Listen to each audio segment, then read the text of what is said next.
So ayan mga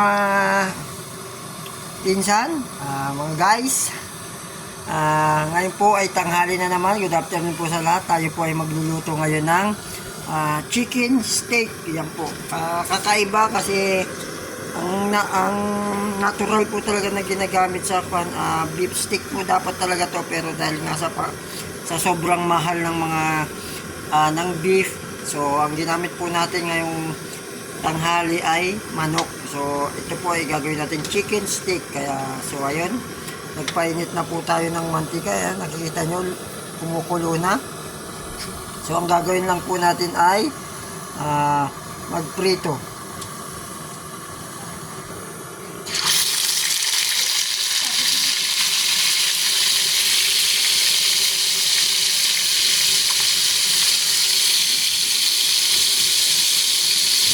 Piniprito na po natin itong chicken breast. Ayan po. Chicken breast po ang ginamit ko para medyo malaman.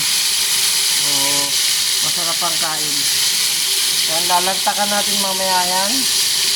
O request ng aking anak.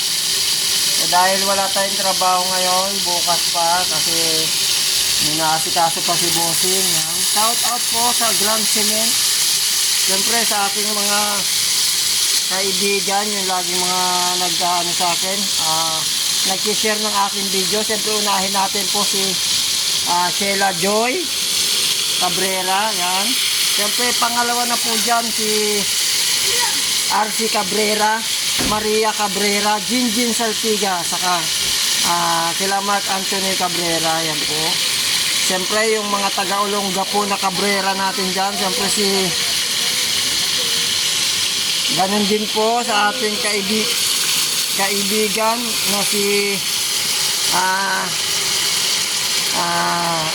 Richard Charis Johnson. Siyempre ganun din sa kanyang partner na si Alvin Berha. Siyempre